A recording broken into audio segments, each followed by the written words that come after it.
Hey guys, so welcome back to Old Talk, another episode, third episode. And today I have a co-host, a good friend of mine, Stefan De Las. Welcome, Stefan. Co-host, co-host, we jumping in there already. The co-host. So like, I don't want to say I interviewing you or interview you, but it's a Yeah, yeah. conversation. Nice, nice. So how have you been? How have you been during this stay-at-home order? To be honest, I mean, the way that I work, the stuff that I do, it doesn't really change much. So I'll be honest. The only thing that has really been affected has more been my personal life Mhm. versus my work life. Because I mean, I could work from anywhere on a laptop, whether it be sketching, designing, putting things in place, writing, that sort of thing. You can really do it from anywhere. It's Mhm. just, I think, the personal life, how difficult it is to kind of have, just say the option. So it's like, Yeah. how everybody would, even if you're an introvert and or a gamer, for example, and you're inside your hole, and basically you're playing in game, Yeah. but you just want the option if you had to go McDonald's, or if you had to go somewhere else or go to wherever. That's what you really don't have. So I think it's just you miss the choice of being able to do X versus Yeah. Y.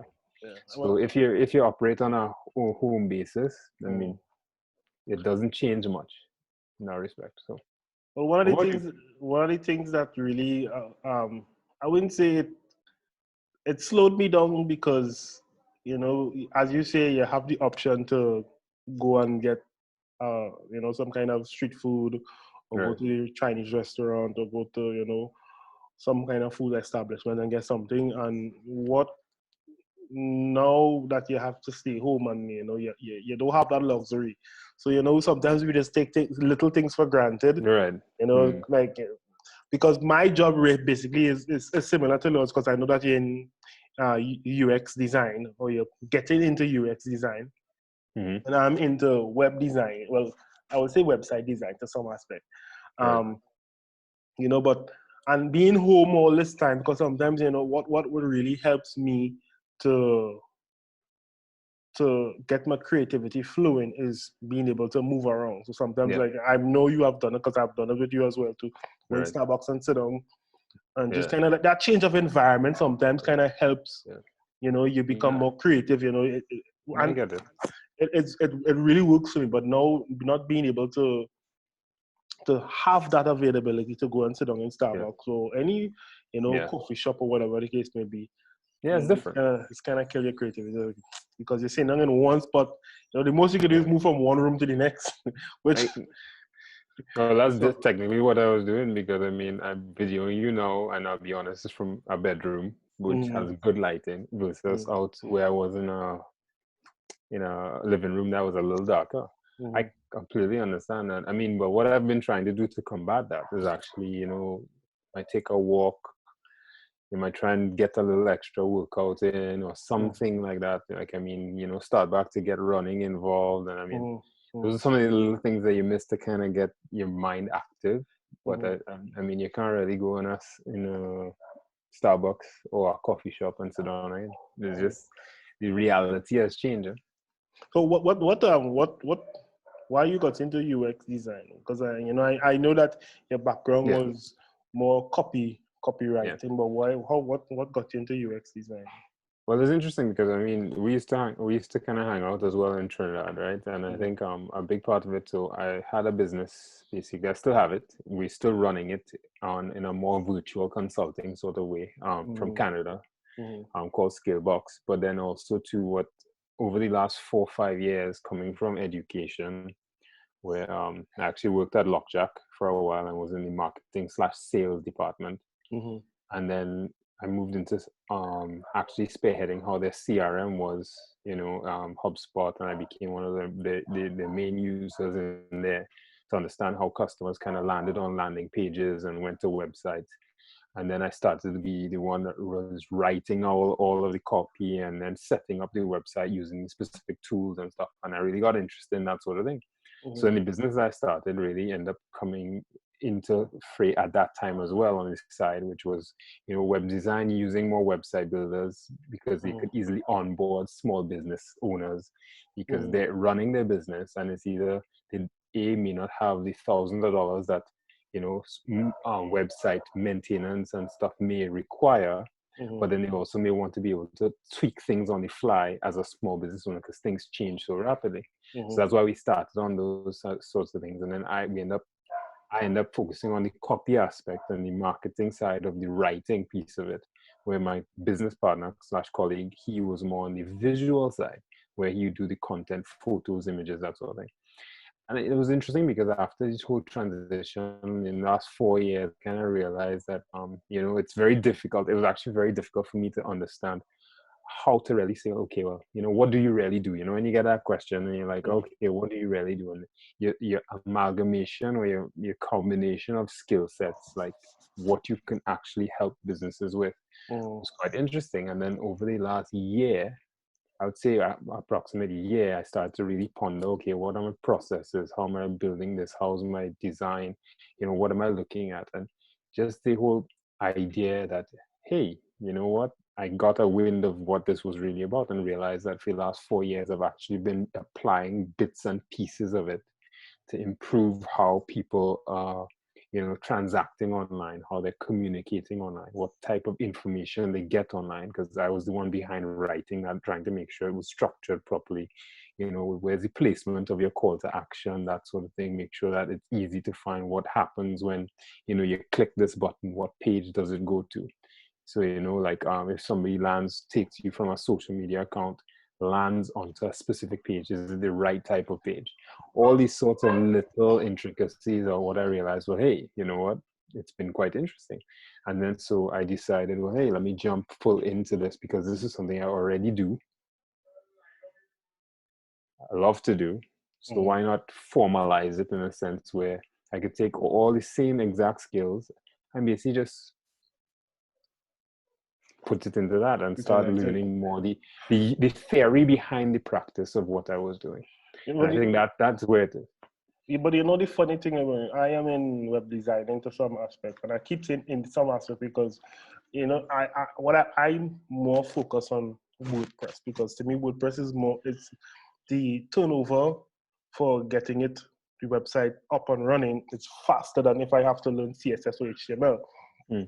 But being in this for a few years, you know, I've never really kind of put any kind of thought or any kind of thought process behind, you know, UX design, because it's not something that is widely, you know, understood or available in Trinidad. No, I know, obviously I know that hardcore designers or web developers will have some aspect into UX design because obviously you need to design the interface for people to interact with your software or you know, so it's something is you know, something that I think that all persons wanting or getting into learning web design should have some kind of basic knowledge about, because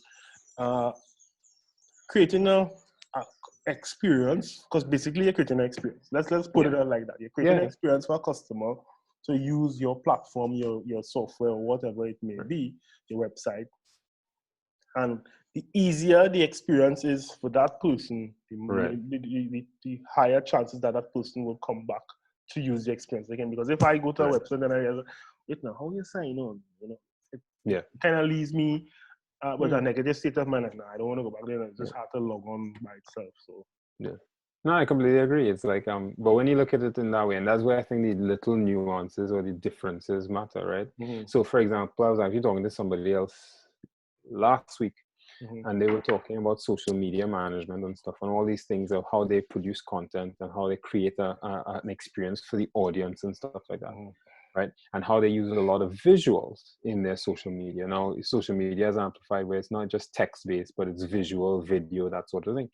So consider like, and this is where I think people don't understand the differences, because obviously like UX is pretty much like copywriting in general. Unless you're really a part of the industry, you wouldn't know what the term actually means. But everybody knows what a web designer is, because a lot of the time, a lot of web designers deal in graphics, they deal in the visual components of a website. So when they talk about web designer, they talk about the front end sort of designer, or the person that when you look at the interface, it's graphically nice, the colors there, the palettes, that sort of thing. And then you know, in the inverse is like a web developer. They don't really, they're concerned not so much about the aesthetic, but they're concerned about the function, the performance.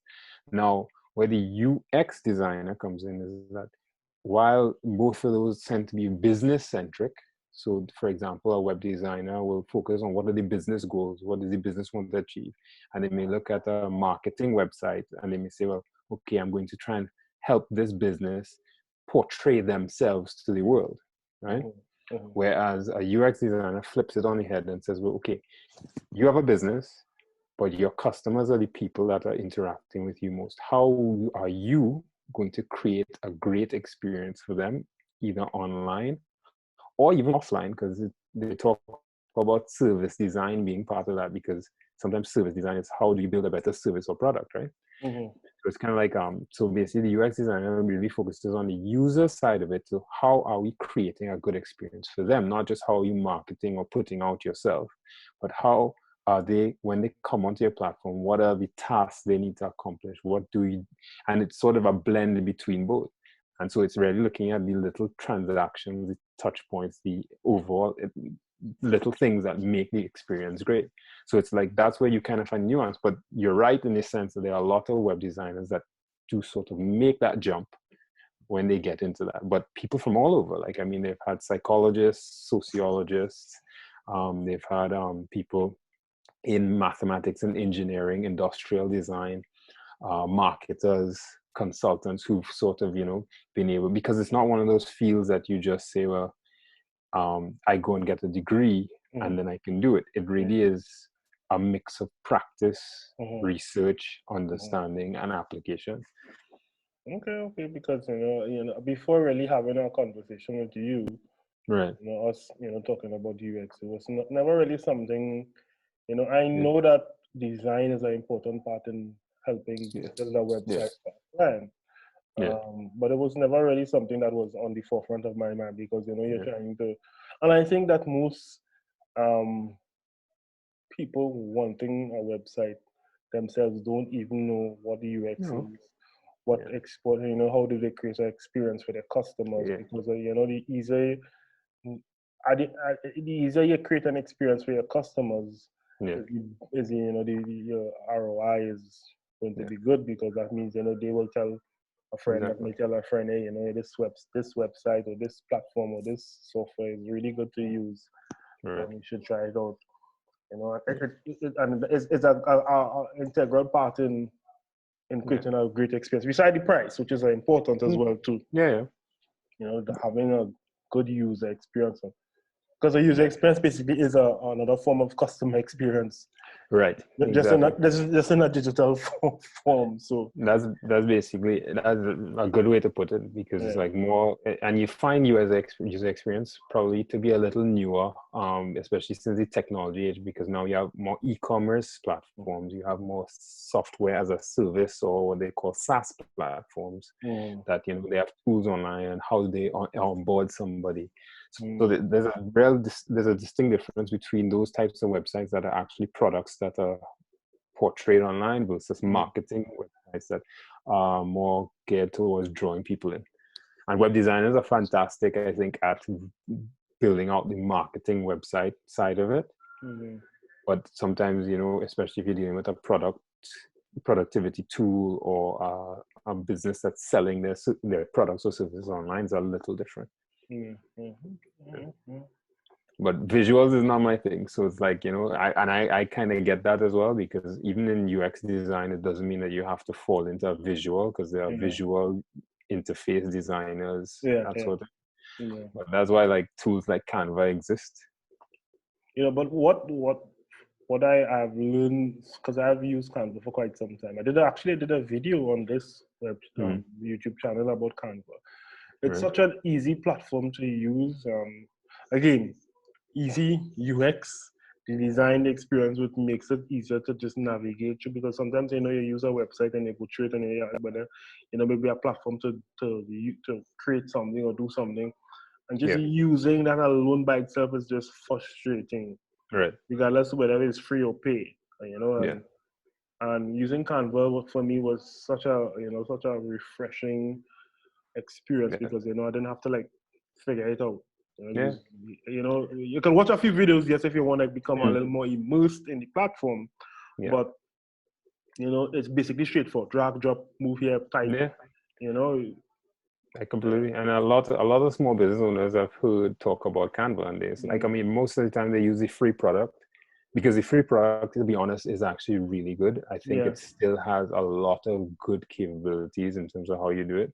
I Mhm. think the selection now they're starting to drop in, because if you notice on Canva, if you've ever been on it, right? Well, you've been on it, but if anybody else has ever been on it, they'll kind of notice that on one panel they have a watermarked image that will be on their pro account, or you can have an image with a dollar sign that you might have to pay $1 to buy it, to use But it.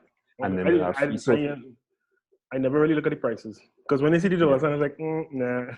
Yeah, so it's like it's really $1 to really buy the image, Serious? to download it. Okay. Or if you have the pro account, they have specific ones that go out with the pro account, and you don't have any watermark once you're paying as a customer. But I mean, so that's how they make their money as well, in terms of the tiers. But I mean, in terms of a small business owner who wants something really whipped up quickly visually, it's good. And I mean, now you have animation as part of the platform, where they might have a little animation to zoom in, I actually quite like it I use it pretty much every day, every other day, to add to some sort of design aspect or some video YouTube thing. So, I mean, I think I was telling you before, I pay. So I actually pay for Canva. I've been paying for like about 3 years. So no, sorry, not paying for that.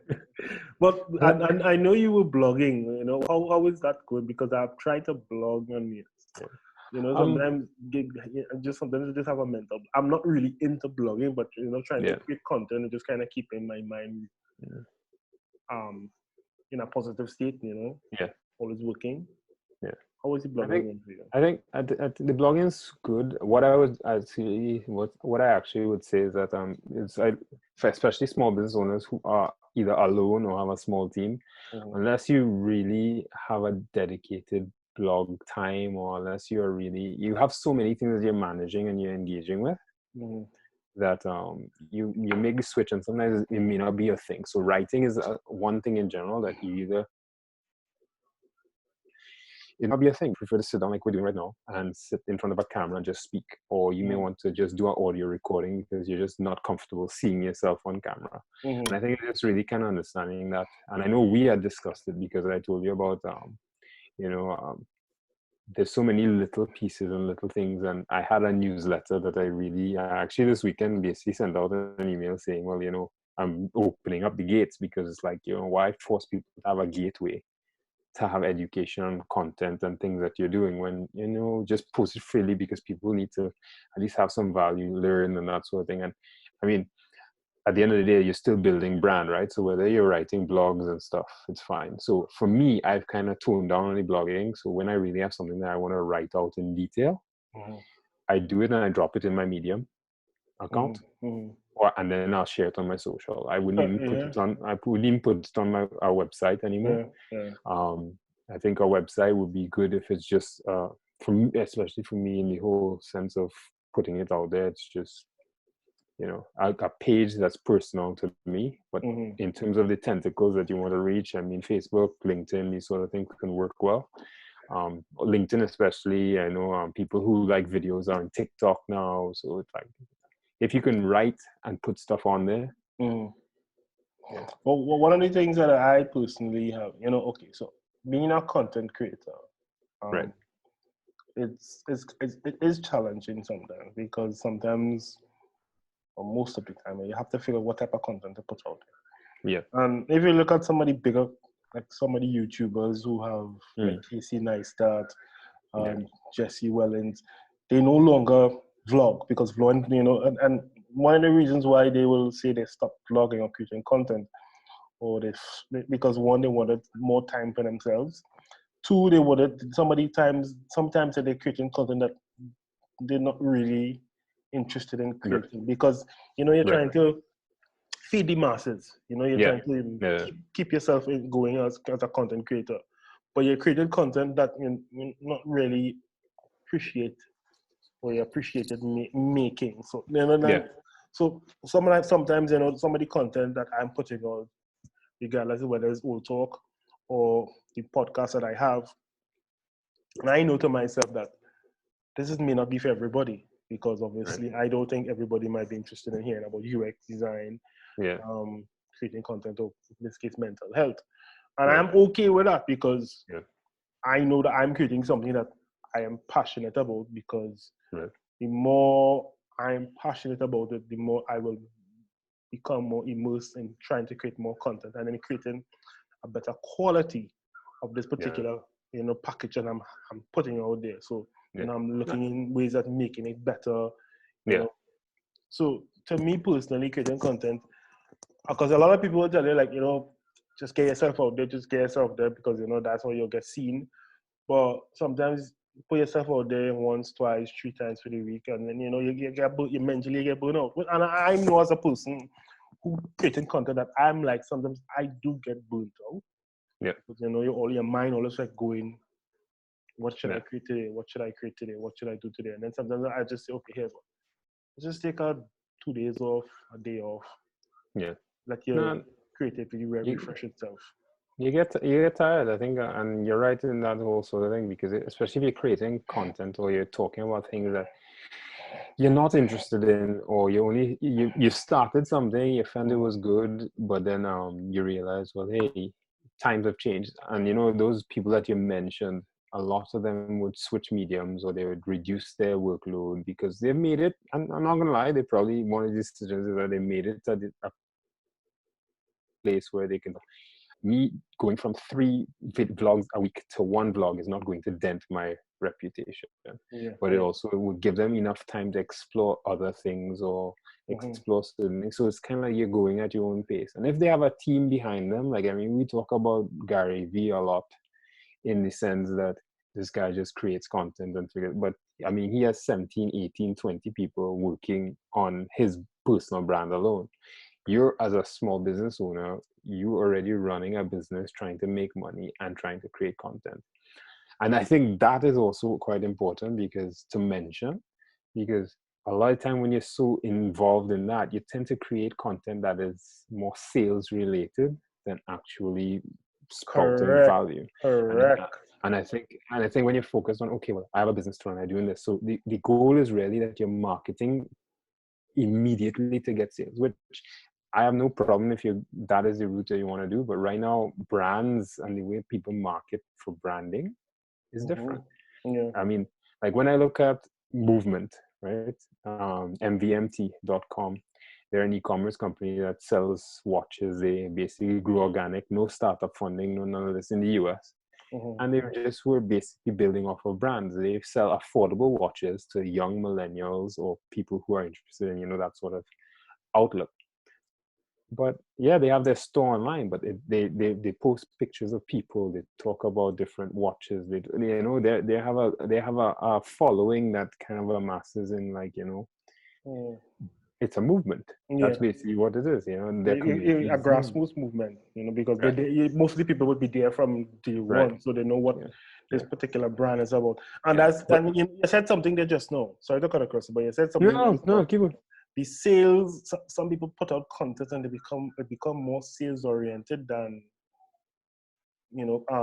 adding value or Yeah. oriented. So you know if you want this, click here or buy this here, and which to me, being honest with you, irritates the living the life of me.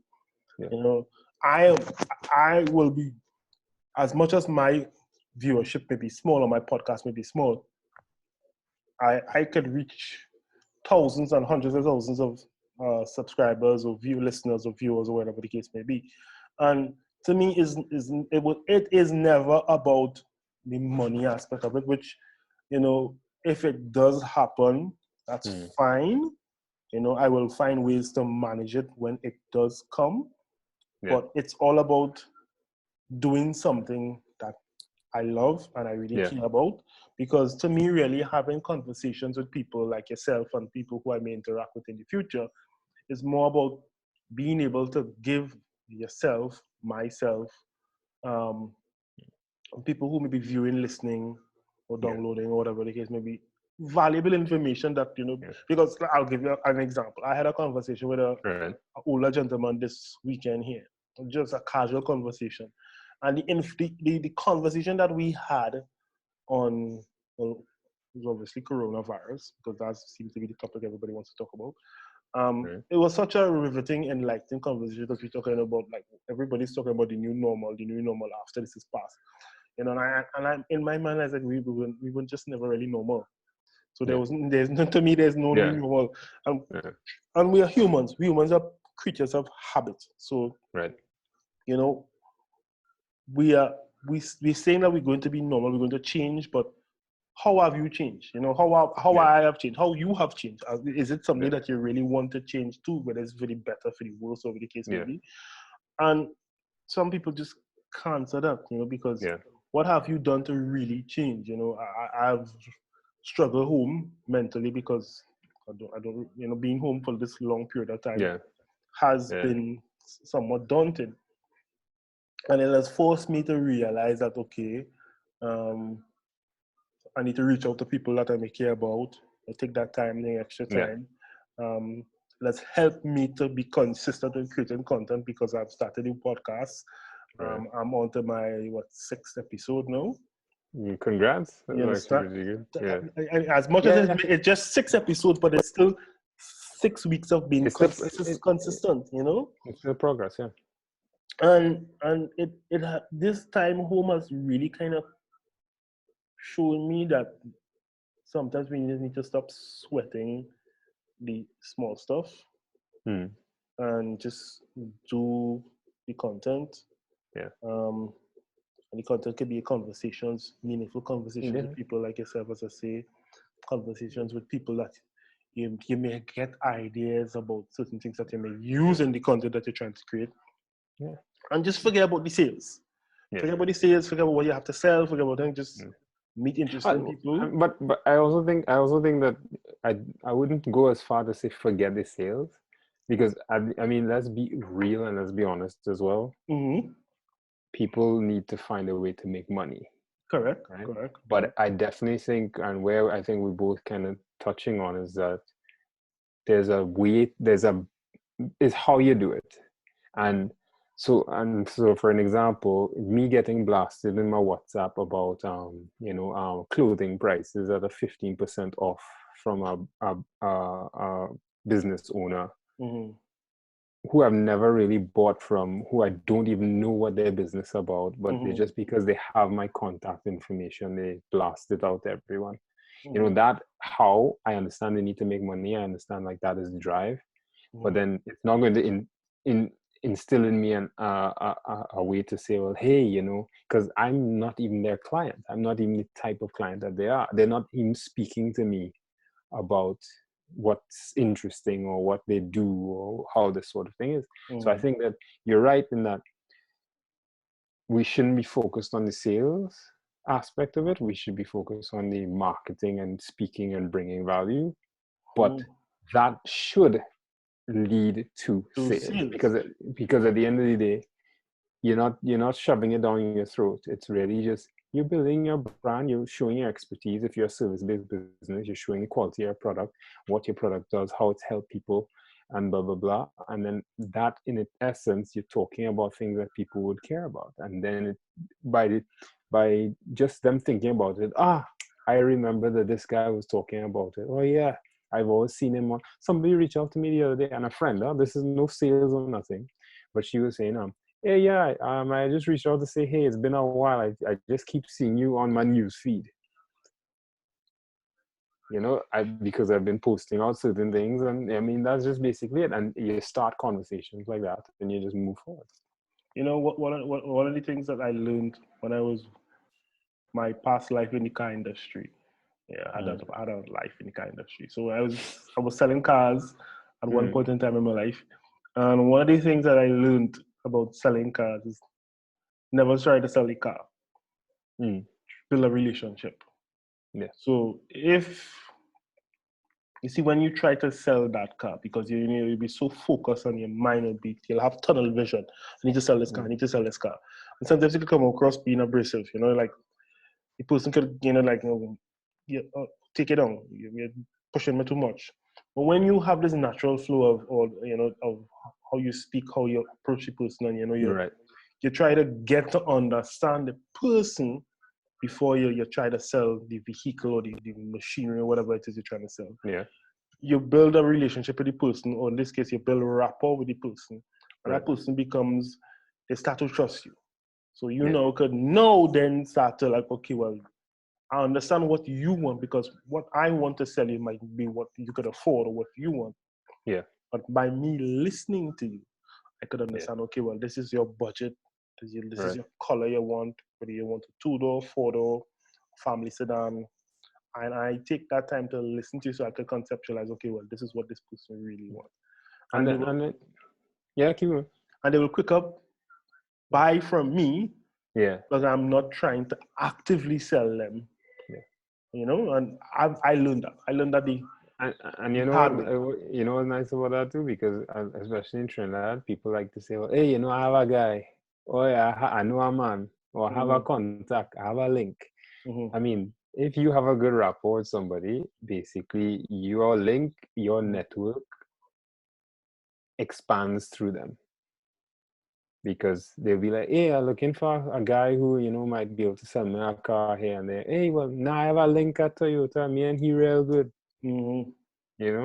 And so it amplifies your brand, your reputation, your business, and I think that's where the thing is. When you're shoving things down somebody's throat, it's very difficult. Like, I mean, I'm just looking at some of the, like, there's a designer that I also follow called Design by Spirit. Mm-hmm. A guy named Christoph and his wife. So they're a combination pair in Trinidad, but they started out in England. And I mean, I like the feel of it because it's real personal. Him and her, they have their personal life on their brand, like pictures of them interviews, like little pieces and products. But the way that they work and they talk with people, they're visual, they're graphics and consultants, graphic consultants, right? Mm-hmm. But they've been getting a lot of reviews in Trinidad because of the way that they deal with people. They don't Mm-hmm. shove anything down the road. Somebody else talks to somebody else, talks to somebody else, and then they basically become their customer. And they put out nice words, say good things. And so it's just the whole flow of how they treat people is really, really nice, and it's powerful, because now, I mean, and they have a clear brand about themselves, father and husband and wife couple. Mm-hmm. And that's basically how it works. So I think a lot of small businesses can really learn from that sort of thing. I think that as much as we spoke about UX design, spoke about content creation, and it leads to sales.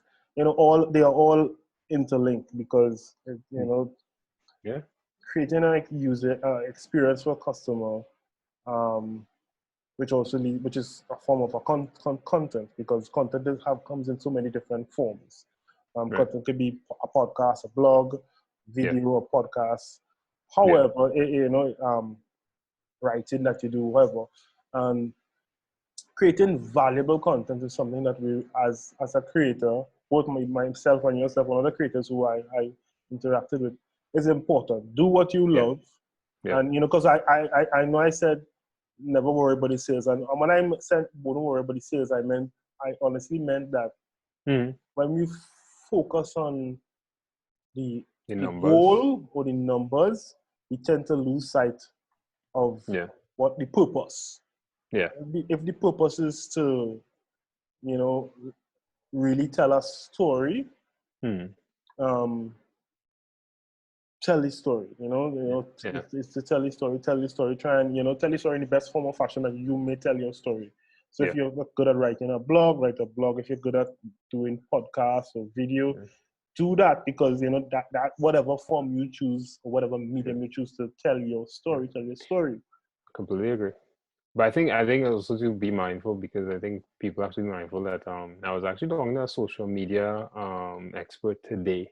Mm-hmm. And she was saying, like, the biggest piece of advice she'd give people is to just start. And I think she's right. You don't worry about getting it perfect. You just Mm-hmm. make those steps and you start. So, like, I mean, for example, we put it in context. You started your podcast. It may not be perfect, but Oh, it's no a way. process where every episode you're learning something new. Correct, You know, correct. Yeah. like every episode, I was doing content and all this stuff before years before. Some of it by trial and error, and then I Mm-hmm. learn and grow, and you see what works, what you don't. You understand how these platforms work, how this works. What's the best way to go and research users? What's the best way to design X, or what's the flow of Y? You kind of study websites, you study how everything. So it's like you just start, and you don't worry about being perfect, but you grow gradually. I know because I mean, I've complained and literally frustrated myself about having the best lighting, having the best yeah, camera, having the best lens, and I still do obsess about other creators who that's a problem too for myself. And I know that is an issue, but sometimes my mind plays tricks on me.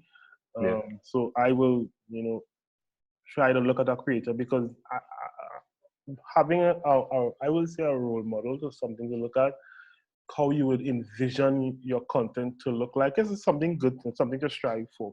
But yeah, sometimes that by itself could lead you to yeah.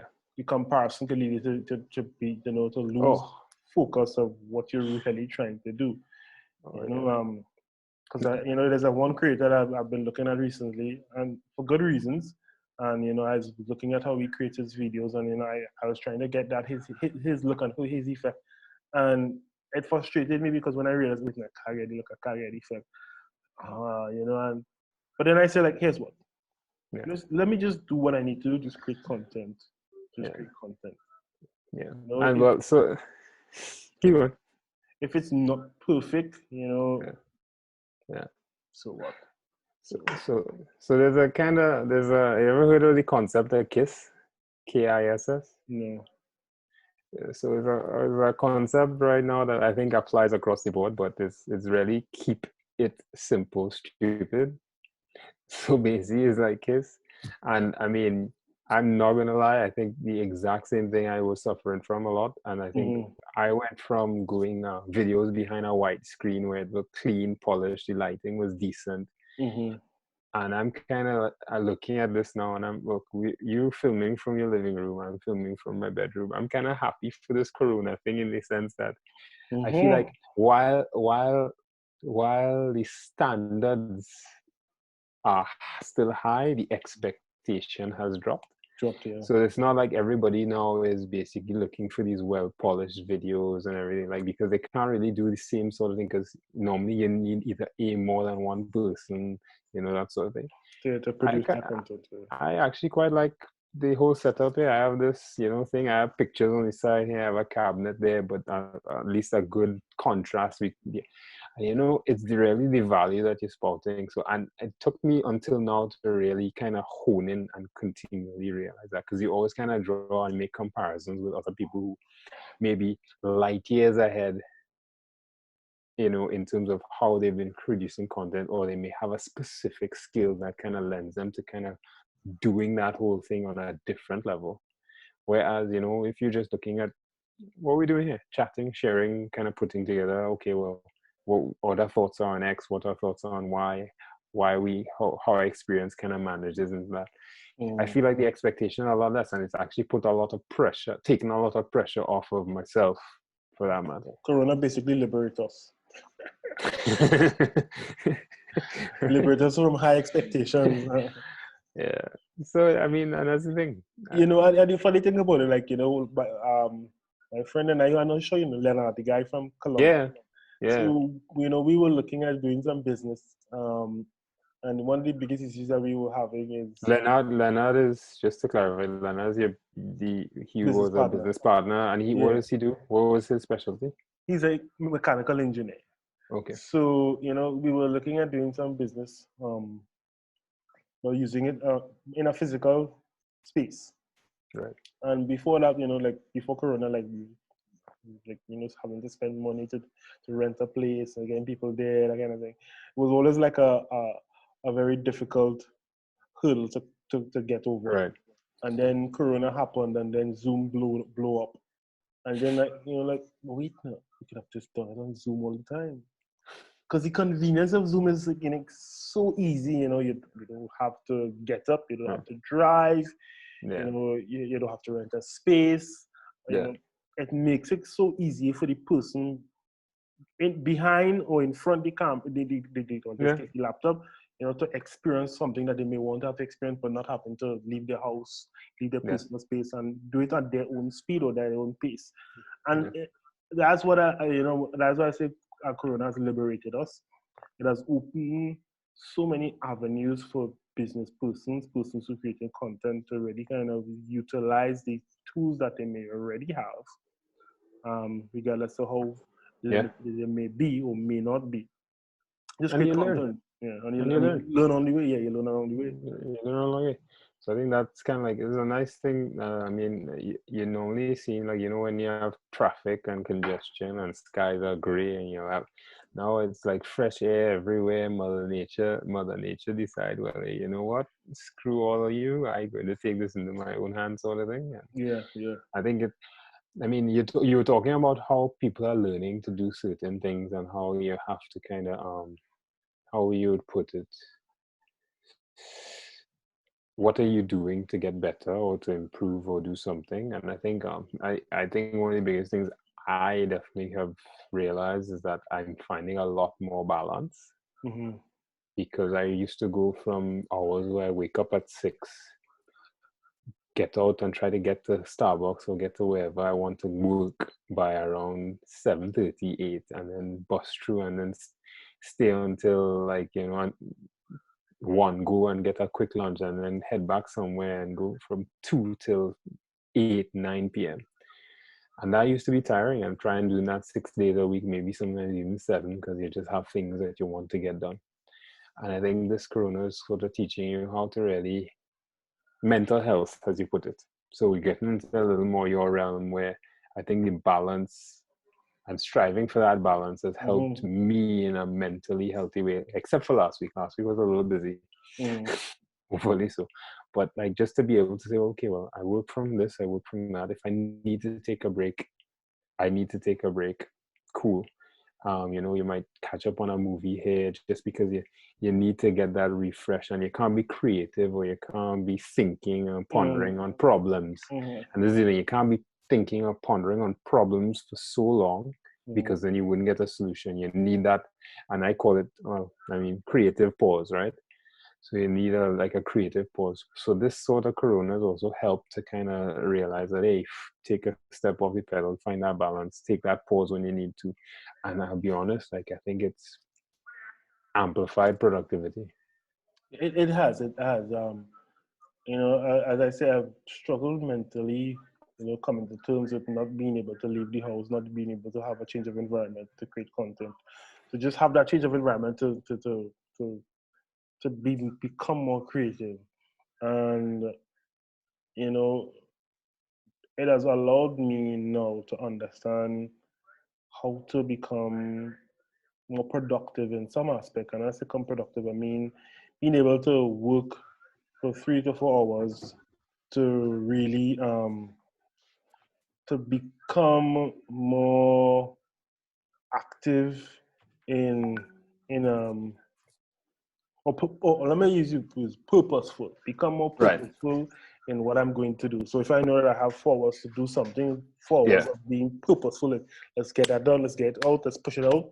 Um, Versus having a full whole day to really kind of figure out stuff and then obviously be procrastinate. And as much as I can procrastinate, I mean, I could watch Netflix, I could watch The Last Right. Dance, which I've been doing for a good part of today, Yeah. um, and watching YouTube, watching so many different things.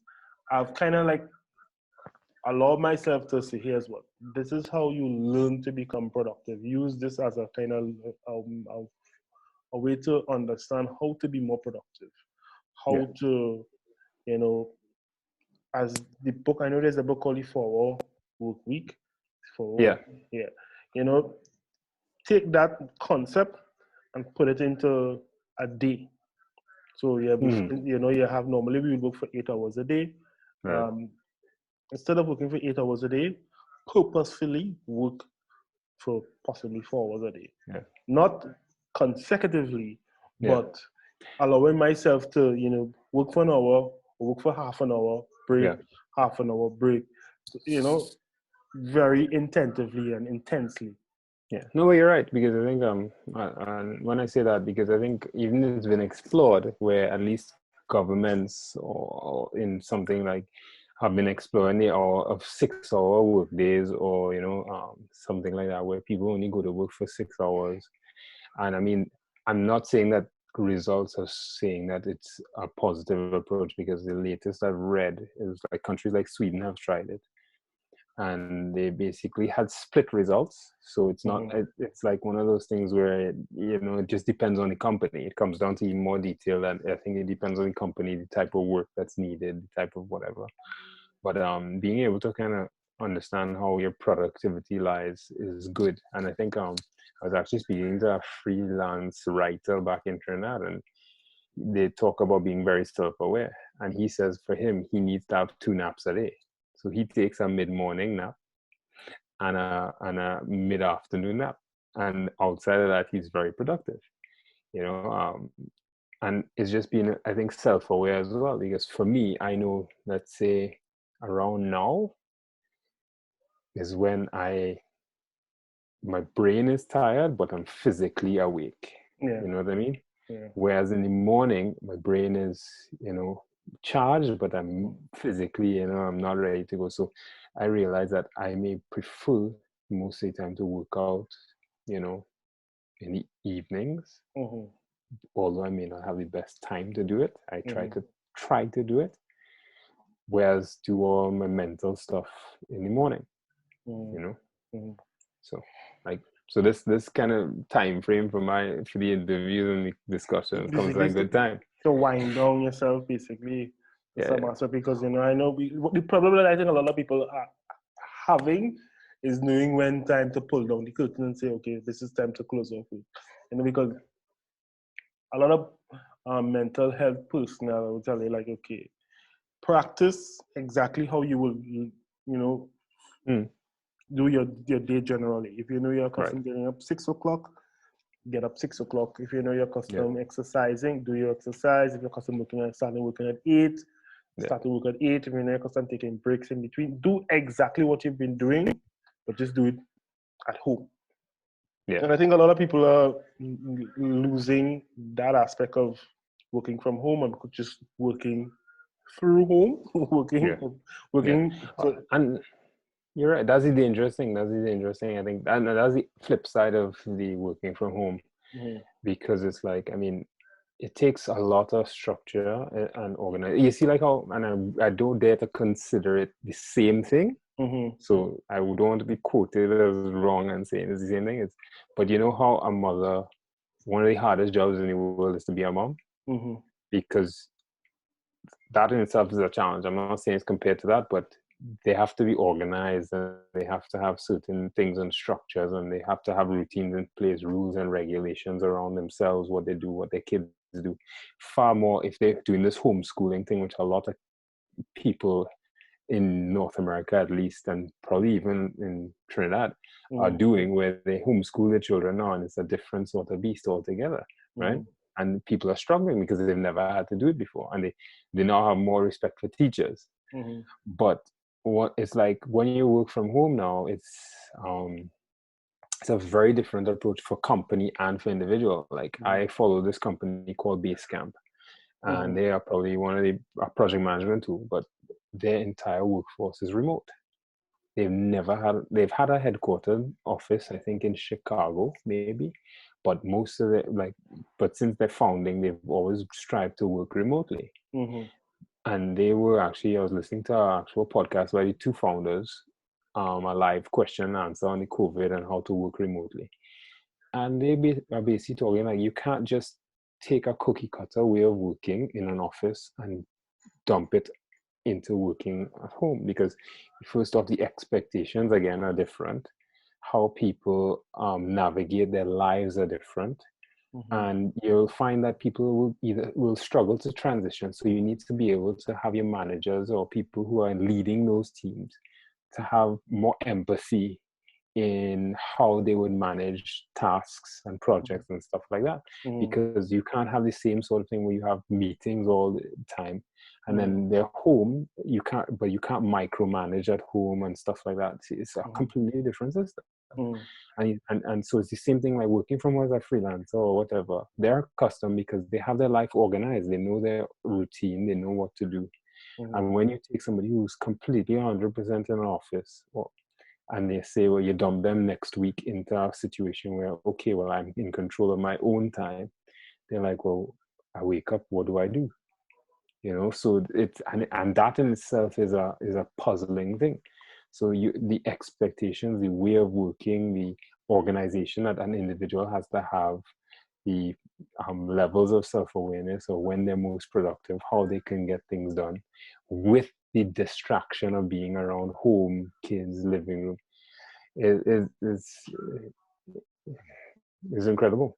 Yeah. So I think that's why a lot of people struggle when they have to do this home thing as well, because like, well, I've never done it before, so.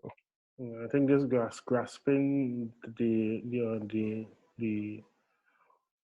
of trying to cope with working from home, or understanding how you're really supposed to work from home. What a lot of people are struggling with, being able to how to be productive, when to shut off, when to take breaks, how to even care about yourself mentally, physically, and emotionally. I still struggle with that. I mean, I still struggle with that, to be honest. I still do, and I mean, I've been doing this for a few years, right? Yeah. And you still struggle with it because sometimes you get ingrained in what you're doing. Your tasks aren't there. Your balance, like sometimes you eat at 1, you eat at 2, you eat at 3 because of what you're doing. So it still offsets your system. Yeah. But I mean, and my personal advice to anybody is, to find the rhythm or find a cadence that works for you. Because obviously what may work for me, or what works for me may obviously will work for you. That's why, I try to give limited advice to certain things. I can give advice, yes, but what generally works for me may not work for you. You need to I could give you like possibly a road map for you to figure out how to figure tips. out, how to get to where you want to be, but in your space, on your time, in how you choose to do it.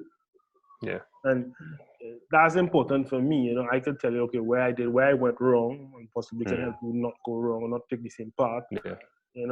So I generally try not to give advice on certain things because, again, what works for me may not work for you. And I think that's just me being very careful about how I give advice and how I, share information with people. Because sometimes, people, I don't know everything. I don't want to ever know everything. To me, gathering information, having conversations, is to me is such a wonderful aspect of life where you learn so much, you gain so much knowledge, and unknowingly, because you may have a conversation with somebody that you may not ever have intended to. Right. The value of the information that you just got from this person kind of gives you possibly like an aha moment. Oh, so this is what I was doing wrong. This is what I'm doing wrong. And then you kind of use that to shift the balance to where you need to be in life. So, it's just like it still comes down to a factor of trial and error with yourself, rather than being self-aware, being very self-aware. And it's not a cookie cutter. Let's say, like, you used to go in school, they tell you this, you regurgitate it for a test and stuff, and it's like really navigating a different reality. Correct. Anyway, Stefan, it's been really nice, and we need to wind down this because I know I've had you here for about basically like an hour, and the conversation will continue. It always rolls. The old talk will continue. So, all right.